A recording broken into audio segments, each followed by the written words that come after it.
तो आज का जो चैप्टर नंबर 2 है, इसमें हम असल में बात करेंगे कि बाइपोलरिटी किस तरह से खत्म हुई। मतलब यह है कि इसमें किस तरह से एक पावर डिसइंटीग्रेट हो गया और इस तरह से जो वर्ल्ड दो हिस्सों में डिवाइड हो गया था या दो ब्लॉक्स में डिवाइड हो गया था, वो दौर जो है वो खत्म हो गया। तो यहाँ पे शुरुआत हम करेंगे कि जो जो पिछली बार भी मैंने आपको कहा था कि जब हम चैप्टर नंबर 2 शुरू करेंगे तो उसमें हम बात करेंगे बर्लिन वॉल की हम बात करेंगे, क्योंकि जैसा मैंने पहले भी पहले चैप्टर में बार बार इस बात का जिक्र किया कि सबसे पहले जो इस कोल्ड वॉर का असर नजर आया वो हमें यूरोप में नजर आया, क्योंकि सेकेंड वर्ल्ड वॉर के बाद जो यूरोप था उसमें एक काफी हिस्सा ऐसा था जो कि कम्युनिस्ट आइडियोलॉजी के जेर असर आया था, और काफी बड़ा हिस्सा ऐसा भी था जो कि कैपिटलिज्म को सपोर्ट कर रहा था। तो इसलिए ये जो वर्ल्ड डिवाइड हो गया था दो टाइप की आइडियोलॉजीज में, उस आइडियोलॉजी का जो डिवाइड है वो पहले यूरोप में नजर आया। यहाँ पे आप देख सकते हैं कि मैंने ये तो और एक बात हमने उसमें बात की थी कि वो डिवाइड इस तरह से हुआ कि जो ईस्टर्न यूरोप था वो कम्युनिस्ट आइडियोलॉजी के जेर असर आया, और जो वेस्टर्न यूरोप है उसमें कैपिटलिस्ट आइडियोलॉजी को सपोर्ट मिला, या वो हम कह सकते हैं कि कैपिटलिस्ट फोर्सेस के तहत के कंट्रोल में आया वो सेकेंड वर्ल्ड वॉर में। इस वजह से this division of world into to ideologies ये हमें पहले नजर आया यूरोप में। ठीक, और हमने इसी से नाम भी पड़ गया कि जब हम ईस्ट ब्लॉक और वेस्ट ब्लॉक कहते हैं, वो असल में यूरोप जो वेस्ट साइड का जो वेस्ट यूरोप जो है वो कैपिटलिस्ट आइडियोलॉजी के वहां पे प्रपोनेंट्स थे या सपोर्टर्स थे, और जो ईस्टर्न यूरोप था उसमें चूंकि सोवियत आइडियोलॉजी के तहत वो आया था या सोवियत आर्मी के कंट्रोल में आया था वो, तो इसलिए फिर इस division of Europe into west and east, इससे अब ये ब्लॉक्स ही इसी से सिग्निफाई होने लगे। इनको नाम ही ये पड़ गया कि west bloc and east bloc, और कम्युनिस्ट आइडियोलॉजी या कम्युनिस्ट ब्लॉक नाम पड़ गया ईस्ट ब्लॉक को, ठीक है, और कैपिटलिस्ट ब्लॉक को नाम पड़ गया वेस्टर्न ब्लॉक। ठीक, तो इसलिए और ये जो डिवीजन था ये अर्ली 90s तक ये रहा इसमें यूरोप में। और किस तरह से शुरुआत होगी कम्युनिज्म की, जो कम्युनिज्म का फॉल जो हुआ, कम्युनिज्म का जो जवाल शुरू हुआ, तो यूरोप से ही शुरू हुआ। और वो किस तरह से हुआ, जब 9th ऑफ नवंबर 1989 को जो जर्मनी की जो कैपिटल थी बर्लिन, उसको जो डिवाइड किया गया था 1961 में, जो एक बहुत बड़ी दीवार बनाई गई थी, बहुत लंबी दीवार जिसका नाम था बर्लिन वॉल। तो बर्लिन वॉल के गिराने से उसकी शुरुआत हुई। ठीक, यहाँ पे जब ये आप देख सकते हैं ये पिक्चर्स जो दिखाई जा रही हैं, ये असल में उस दिन की जो बर्लिन वॉल को लोगों ने तोड़ना शुरू किया था। तो इसका मतलब ये नहीं है कि वो सिर्फ एक वॉल को तोड़ रहे थे, असल में वो कम्युनिज्म को तोड़ रहे थे असल में, या हम कह सकते हैं कि एक जो पावर है, सुपर पावर के डिसइंटीग्रेट या जवाल की शुरुआत की है। ठीक, तो ये एक वॉल ऐसे कोई आम वॉल नहीं था, ये सिंबलाइज हो गया था कि ये एक सिंबल ऑफ कोल्ड वॉर था यूरोप में, या हम कह सकते हैं सिंबल ऑफ कम्युनिज्म था ये यूरोप में, क्योंकि सोवियत यूनियन ने इस वॉल को बनाया था ईस्ट बर्लिन और वेस्ट बर्लिन को डिवाइड करने, अलग अलग करने के लिए। और वेस्ट बर्लिन कैपिटलिज्म को सिंबलाइज कर रहा था, और ईस्ट बर्लिन था वो कम्युनिज्म को सिंबलाइज कर रहा था। तो ये यहाँ पे जो पिक्चर आप देख सकते हैं, ये असल में ये है कि ये उस दिन लोग जमा हो गए थे और उन्होंने हम कह सकते हैं कि गवर्नमेंट के खिलाफ हो गए थे वो, और उन्होंने पब्लिक प्रोटेस्ट के तहत इस दीवार को तोड़ना शुरू किया था। ये आप यहाँ पे देख सकते हैं, ये मैप जो है ये असल में बर्लिन का मैप है, और ये साइड वाला ये जो है ये this is West Berlin and this one is East Berlin. और ये जो बीच में ये रेड कलर की जो ये असल में सिग्निफाई कर रहा है कि this is what we call as Berlin Wall. ठीक, और यहाँ पे आप देख सकते हैं, इसलिए मैंने यहाँ पे ना ये लिखा हुआ है बर्लिन 1961, असल में इसलिए यहाँ पे लिखा हुआ ये कि ताकि आपके जहन में ये याद रहे कि बर्लिन वॉल 1961 में बना था, इसकी शुरुआत हो गई थी 1961 में। और फिर हम नीचे जाएंगे थोड़ा सा, उससे हम और ये कुछ और पिक्चर्स हैं, ये आप एनसीईआरटी की आपकी जो बुक है, ये वहां पे भी ये पिक्चर आपको नजर आएगी। दिस इज, ये दिखा रहा है, ये यहाँ पे जो है दिस इज, ये बर्लिन वॉल है और लोग ये जमा हो गए यहाँ पे और उसको तोड़ रहे हैं, इस बर्लिन वॉल को। यहाँ पे भी एक जो एक पिक्चर इसमें है, ये आप देख सकते हैं, ये जो लंबी सी दीवार दिखाई दे रही है, ये वाला साइड वेस्ट बर्लिन है और जो उस तरफ का साइड है दिस इज ईस्ट बर्लिन। यहाँ पे जैसे लिखा हुआ भी है कि the Berlin Wall symbolised the division between the capitalist and the communist world. तो बर्लिन वॉल असल में एक सिंबल था किसका, कि इसने यूरोप को दो हिस्सों में डिवाइड किया था, एक कैपिटलिस्ट यूरोप था और उसके उस इस दीवार पे लिखा हुआ भी है build in 1961 to separate East Berlin from West Berlin. ठीक, दिस इस ये कितना ये है, more than 150 kilometres long wall. इस इंफॉर्मेशन को यहाँ पे ऐड किया हुआ है कि ये यहाँ पे रहनी चाहिए, क्योंकि हो सकता है कल को आपके जो है कोई मल्टीपल चॉइस क्वेश्चन इस हवाले से आ जाए, तो इसलिए मैंने सोचा कि ये फिगर्स आपके पास रहने चाहिए। और पिक्चर का ये है कि ये स्टूडेंट के जहन में रह जाती है, इसलिए इस इंफॉर्मेशन को मैंने यहाँ पे रहने दिया। आपको आपके जहन में रहना चाहिए कि 28 साल तक इस दीवार ने यूरोप को, या हम कह सकते हैं बर्लिन को, दो हिस्सों में बांट के रखा। And after 28 long years this wall was broken down into pieces, finally broken by the people on 9th of November 1989.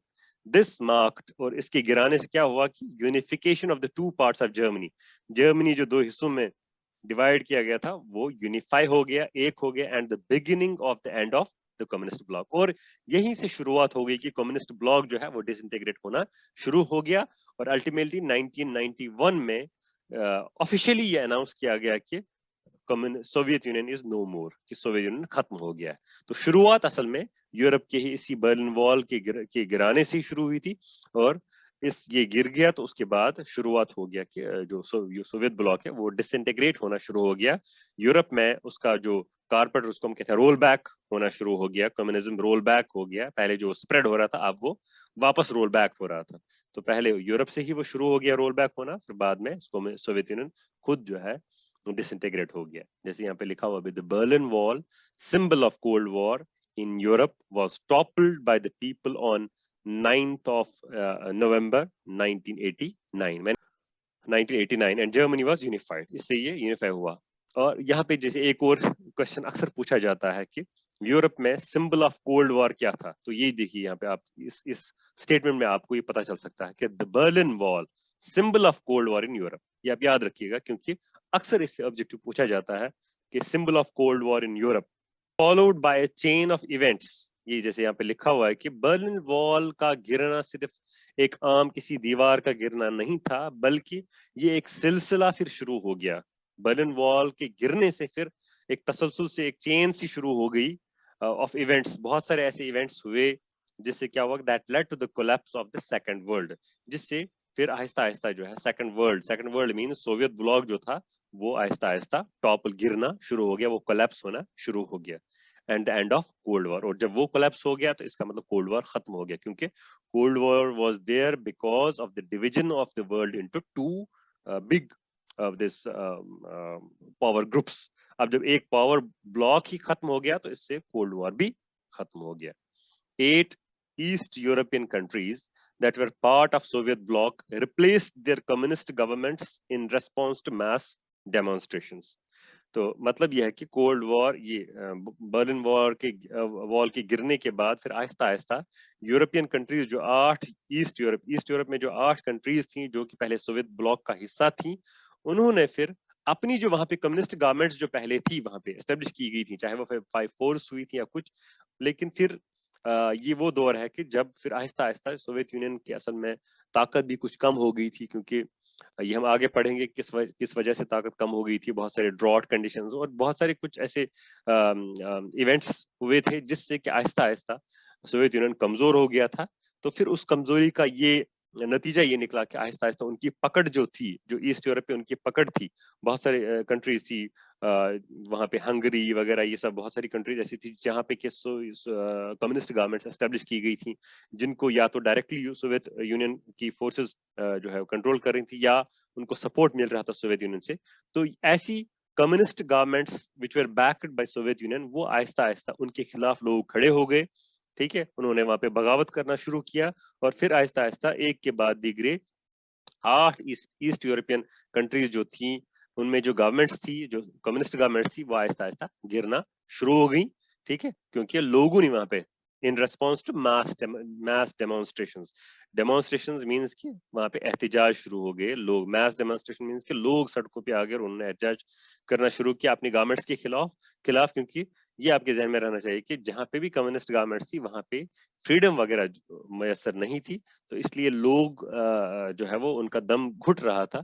और जब ये जो आप कह सकते हैं कि उनके बर्दाश्त से जब बाहर हो गया, तो फिर उन्होंने फिर सड़कों पे वो आ गए, और उससे ये हुआ कि गवर्नमेंट फिर उनको इस मॉब को कंट्रोल नहीं कर पाई, गवर्नमेंट इस एजिटेशन को या इस बगावत को रोक नहीं पाई, बिकॉज ये वो दौर था कि जब सोवियत यूनियन में जो लीडर आया था जिसका नाम था मिखाइल गोर्बाचोव, उसने फिर इन गवर्नमेंट्स को आर्मी का सपोर्ट देना बंद किया, ठीक, तो उससे ये हुआ कि फिर आहिस्ता आहिस्ता ये गवर्नमेंट्स गिर गई, ठीक है। The Soviet union disintegrated as a result of mass actions by ordinary men and women. Soviet union किस तरह से गिरा?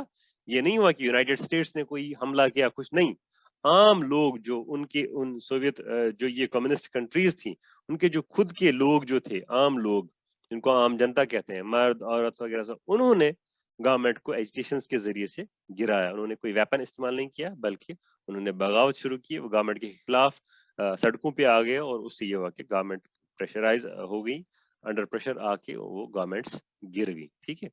तो ये एक मतलब यहाँ पे एक इंट्रोडक्शन है इस चैप्टर नंबर 2 का, कि इसमें हमें ये सारी चीजें हम देखेंगे कि किस तरह से सेकंड वर्ल्ड जो है वो डिसइंटीग्रेट हो गया, किस तरह से सोवियत यूनियन डिसइंटीग्रेट हो गया।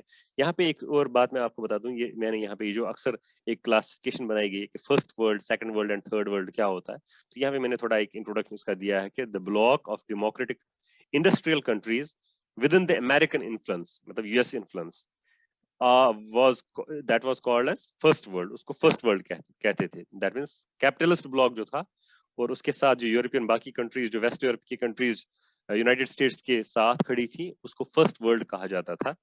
और ये वो कंट्रीज थी जो कि डेवलप्ड कंट्रीज भी थी, क्योंकि यहाँ पे मैंने लिखा है कि इंडस्ट्रियल कंट्रीज, इसका मतलब वहां पे इंडस्ट्रियलाइजेशन हुई थी, और उसको फर्स्ट वर्ल्ड कहते थे। और उसके बाद east block of the communist socialist states means east European countries और सोवियत यूनियन मिला के उसको सेकंड वर्ल्ड कहा जाता था। और उसके अलावा जो बाकी कंट्रीज हैं, the remaining states not aligned to power blocs, that means जो नैम कंट्रीज जो थी, थर्ड वर्ल्ड कंट्रीज, उनको कहते थे, they were regarded as the third world. तो हम आज सोवियत सिस्टम को थोड़ा सा पढ़ लेंगे। पहले आप इस ये जो यहाँ पे मैप है, इसको जरा गौर से देखिएगा। देखिए, ये आपका जो आप ये देख रहे हैं कि बिल्कुल जो ब्लड रेड कलर जो है यहाँ पे, ये पूरा आप देख सकते हैं। दिस इज, यहाँ पे आप देख सकते हैं ये जे मार्क, दिस इज ऑल, यहाँ पे दिखाया गया है कलर जो है, दिस इज होल रशिया, जो आजकल रशिया है। तो इतना बड़ा रशिया है, ठीक है। और सोवियत यूनियन क्या था? एक तो रशिया था, ये रशियन रिपब्लिक, उसके साथ ये जो छोटी छोटी कंट्रीज थी, जैसे यहाँ आप देख सकते हैं, देखिए this is 1 and this is 2, आप एरो अगर देख सकते हैं, ये छोटा सा एक जो है, दिस इज 2 है, मतलब यहाँ पे एस्टोनिया, ठीक है, ये एक ईस्ट यूरोपियन कंट्री है एस्टोनिया। इसके बाद आप देख सकते हैं उसके साथ ही ये blue colour, sky blue colour 3 जो है, ये थोड़ा सा ये कंट्री है छोटी सी, दिस इज लैटविया, ठीक है। लटविया। उसके साथ ये जो है 4 नंबर, ये थोड़ा सा पिंकिश कलर है छोटा सा, दिस इज लिथुआनिया, ठीक है। ये अक्सर कहा जाता है, जो आपने सुना होगा, बाल्टिक स्टेट्स। ये आगे आप पता जो है पढ़ सकते हैं, कि आप पढ़ेंगे कि what do you mean by Baltic states. ये इन 3 कंट्रीज को हम बाल्टिक स्टेट्स कहते हैं, 2, 3 and 4। This is Estonia, Latvia and Lithuania, ठीक। तो ये भी सोवियत यूनियन का हिस्सा थे, means Russia plus these 3 countries. And next ये है बेलारूस, ये जो 5 है, दिस इज बेलारूस, या बेलोरशिया भी कहते थे इसको, बेलारूस, ये 5th, ठीक है। उसके बाद आपका ये 6th है, दिस इज यूक्रेन। बाद आप जाएंगे 7 नंबर पे, जो ये है, इसको मैं थोड़ा बड़ा करता हूं। ये है छोटा सा, आप यहाँ देख सकते हैं, यूक्रेन के साइड पीछे ये छोटा सा ये एक मुल्क है, ठीक है। तो ये आपका है मोल्डोवा, ठीक, ये यहाँ पे देख सकते हैं, ये एरो में से दिखा रहा हूँ आपको, दिस इज मोल्डोवा। उसके बाद आप पॉइंट नंबर ये है 8, ये जो यहाँ पे है, दिस इज जॉर्जिया। उसके साथ में नीचे है ये आर्मेनिया, उसके साथ में ये है 10 नंबर 10, दिस इज आजरबाईजान। और उसके बाद आपका ये जो है 11 नंबर, ये कजाकिस्तान, ठीक है। इन ये जो सारे तान है इनमें से सबसे बड़ा जो एरिया है दिस इज ऑफ कजाकिस्तान, ठीक है। उसके बाद आप साथ में ये देख रहे हैं 12 नंबर पे दिस इज उज्बेकिस्तान, ठीक है। सेंट्रल एशियन, इनको हम सेंट्रल एशियन स्टेट्स कहते हैं। दिस 11 12 13 वगैरह ये सेंट्रल एशियन स्टेट्स हैं। 12 पे कजाकिस्तान उज्बेकिस्तान है। फिर साथ में ये जो 13 है दिस इज तुर्कमेनिस्तान, और उसके साथ ये 14 जो है दिस इज किर्गिस्तान, और 15 आपका जो है ये है ताजिकिस्तान। हमें यहाँ पे ये देखना है कि ये जो 15, क्योंकि हम अक्सर कहते हैं कि सोवियत यूनियन में असल में 15 कंट्रीज मिल के सोवियत यूनियन बना था, तो ये वो 15 कंट्रीज थी। नंबर 1 इज रशिया, ठीक है।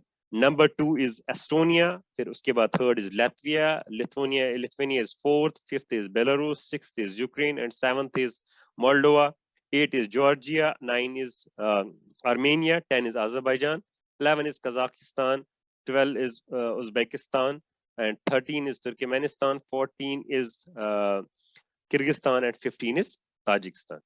तो दिस इज ये है उस पूरे सोवियत यूनियन का मैप, ठीक, जिसमें कि इस सारे इन 15 रिपब्लिक्स के फेडरेशन को मिला के कहते थे सोवियत यूनियन। तो इसका मतलब जब सोवियत यूनियन डिसइंटीग्रेट हो गया तो एक तो ये रशिया पूरा जो ये बड़ा है ये अलग हो गया, और ये जो सारी रिपब्लिक्स हैं इतनी, एस्टोनिया, लातविया, लिथुआनिया और इसी तरह से यूक्रेन वगैरह, ये सब कंट्रीज अलग हो गई। मतलब है कि 14 कंट्रीज अलग हो गई इन रशिया के साथ, इंक्लूडिंग रशिया हो गया 15। तो this collection of these 15 countries को हम कहते थे सोवियत यूनियन, ठीक। अब हम ये देखेंगे इसमें कि the Russian Soviet socialist Republic, जो इसका नाम था पहले, जो हम नाम पढ़ते हैं, हम पढ़ते हैं union of Soviet socialist Republic. तो इसकी शुरुआत कैसे हुई थी? असल में पहले था ये जो ये यहाँ पे आप रशिया देख रहे हैं, दिस रशिया में 1917 में एक रेवोल्यूशन आई थी, communist revolution, under the leadership of Lenin, Vladimir Ulyanov Lenin, VI Lenin उसको कहते हैं। तो उसकी लीडर, उसके सरपरस्ती में यहाँ पे एक कम्युनिस्ट रेवोल्यूशन आई थी, ठीक है, कम्युनिस्ट इनकलाब आया था। तो यहाँ पे जो पहले होते थे, वो जो गवर्नमेंट इससे पहले थी यहाँ पे जार रजीम जो थी वो खत्म की गई और यहाँ पे कम्युनिस्ट गवर्नमेंट बन गई। तो उसका नाम पड़ गया था रशियन सोवियत सोशलिस्ट रिपब्लिक। कब आई थी? सोशलिस्ट रेवोल्यूशन जो आई थी रशिया में 1917 में। फिर उसके बाद इन 1922 रशिया, यूक्रेन एंड बेलोरशिया या बेलारूस को कहते हैं, ये देखिए दिस इज रशिया, यूक्रेन, ठीक है। उसके बाद जो आपका ये है ये बेलोरशिया, ये जो है ग्रे कलर में, तो एक तो रशिया और ये दो, ये मिला के 1922 में ये तीन कंट्रीज मिला के इन्होंने क्या बनाया था, और उसके साथ ये भी ट्रांस कॉकेशिया, ये एक और था जिसको हम कहते थे ट्रांस कॉकेशिया। आज के दौर में इसको ट्रांस कॉकेशिया नहीं, असल में यहाँ पे कॉकेशियन माउंटेन्स हैं, इसको आजकल हम कहते हैं कि जो आर्मेनिया, जॉर्जिया एंड अजरबैजान जो है, ये है आपका दिस 9 जो है आर्मेनिया, ठीक है। उससे पहले जो 8 है जॉर्जिया, और उसके बाद ये 10 अजरबैजान। इन तीनों को मिला के कहते थे ट्रांस कॉकेशिया, क्योंकि यहाँ पे कॉकेशियन माउंटेन रेंज है, इनको मिला के कहते थे ट्रांस कॉकेशिया। आजकल ये अलग कंट्रीज हैं, जॉर्जिया, आर्मेनिया एंड अजरबैजान, इनको मिला के, और वो जो यूक्रेन और बेलोरशिया को मिला के ये 1922 में क्या बन गया था, union of Soviet socialist Republic. तो 1922 में यही सारी कंट्रीज मिला के इनको यूएसएसआर कहा जाता था। बाकी जो मैंने आपको ये कंट्रीज दिखाई, ये बाद की ये पैदावार है, ये हम कहते हैं कि ये सेकंड वर्ल्ड वॉर के एंड में, जो फिर सेकंड वर्ल्ड वॉर में जो बाकी कंट्रीज सोवियत यूनियन की आर्मी के कंट्रोल में आ गई थी, तो फिर वो ऐड हो गई थी इस सोवियत यूनियन के साथ। वरना जो 1922 से लेके सेकंड वर्ल्ड वॉर तक जो यूएसएसआर था, उसमें सिर्फ एक तो रशिया था, यूक्रेन था, बेलोरशिया था, और ट्रांस कॉकेशिया या आर्मेनिया, जॉर्जिया एंड अजरबैजान, ये सारी कंट्रीज मिला के असल में यूएसएसआर उसको कहते थे, union of Soviet socialist republics. अब इसमें ये चीज है कि हाँ, एक और चीज इंफॉर्मेशन इसके हवाले से है कि the revolution was inspired by the ideals of socialism. इस पे हमने पहले भी बात की है कि सेकंड वर्ल्ड या सोवियत ब्लॉक जो था, असल में इसके पीछे आइडियोलॉजी क्या थी, ये हमने जब हम कोल्ड वॉर पढ़ रहे थे तो उसमें हमने ये बात की थी इसमें कि इसकी जो आइडियोलॉजी थी that was communism and socialism, ठीक है। तो ये आइडियोलॉजी थी, इस आइडियल्स को ये रेवोल्यूशन जो आई थी वहां पे इस रशिया में, तो रेवोल्यूशन किस बुनियाद पे आई थी, उसमें क्या पीछे आइडियल्स थे, क्या अफकार थे, क्या सोच थी, दैट वाज सोशलिज्म। ठीक है, वो सोशलिज्म की बुनियाद पे वहां पे रेवोल्यूशन आई थी, एज अपोज्ड कैपिटलिज्म, कैपिटलिज्म के खिलाफ और सोशलिज्म के हक में। ठीक है, and the need for an egalitarian society, mean society based on equality. इस बुनियाद पे वो चाहते थे कि सोसाइटी में इक्वालिटी आनी चाहिए। The makers of Soviet system worked for the creation of a society based on the principles of equality and abolition of private property. मालूम है आपको कि सोशलिज्म में जो है प्राइवेट प्रॉपर्टी एबॉलिश की जाती है, जो भी मीन्स ऑफ प्रोडक्शन होते हैं, जमीन, फैक्ट्री, इंडस्ट्री वगैरह सब, ठीक है, वो सारी जो चीजें होती हैं वो गवर्नमेंट के कंट्रोल में होती हैं। ठीक है, जिसको हम कहते हैं पब्लिक कंट्रोल या हम कहते हैं स्टेट कंट्रोल। ठीक, वहां पे means of production and distribution are under the state control. कोई भी कंपनी, फैक्ट्री, कोई भी कंपनी वगैरह प्राइवेट हैंड्स में नहीं होती है, सारी चीजें जो होती हैं वो गवर्नमेंट के कंट्रोल में होती है। ठीक, इसीलिए यहाँ पे लिखा गया कि that was it was against this private property, abolition of private property. ठीक, and then after the second world war, the east european countries that the soviet army liberated from fascist forces से यहाँ पे मुराद है Germany और जो Italy और Germany को fascist forces कहा जाता था। ठीक है, क्योंकि यूरोप में यही था ना, इटली और जर्मनी, इनको फैसिस्ट फोर्सेस कहा जाता था। तो जब सेकंड वर्ल्ड वॉर में ईस्ट यूरोपियन कंट्रीज जो कि इन फैसिस्ट फोर्सेस के कब्जे में आ गई थी, फिर जब बाद में ये हारना इन्होंने शुरू किया, तो फिर जो एरियाज सोवियत आर्मी ने लिबरेट कराए, आजाद कराए इन फैसिस्ट फोर्सेस से, वो फिर सोवियत यूनियन की आर्मी के कंट्रोल में आ गई, यूएसएसआर के कंट्रोल में आ गए। ठीक है, और फिर इन सारी कंट्रीज को इकट्ठा किसने रखा? Warsaw Pact held them together. फिर इन सारी कंट्रीज में जो एक वार्सा पैक्ट बन गया, जिससे कि फिर ये यूनाइटेड हो गया, यूनाइटेड रह गया। तो इस सारी को फिर कहा गया, इन सारी कंट्रीज को, जो यहाँ पे मैंने आपको मैप दिखा अभी पढ़ाया यहाँ पे कि 15 कंट्रीज, तो ये बाकी सारी जो कंट्रीज थी, ठीक है, ये जो नीचे है ये सेंट्रल एशियन स्टेट्स हैं, या ये जो बाल्टिक स्टेट्स हैं, लातविया, लिथुआनिया, एस्टोनिया, ये असल में सेकंड वर्ल्ड वॉर में इस सोवियत यूनियन के कंट्रोल में आ गई थी। और फिर वार्सा पैक्ट के तहत ये सब फिर एक ही उसमें मतलब इन्फ्लुएंस में थे, यूएसएसआर के कंट्रोल में थे। ठीक, तो ये थोड़ा सा एक इंट्रोडक्शन था इस सोवियत यूनियन का, किस तरह से ये वजूद में आया था।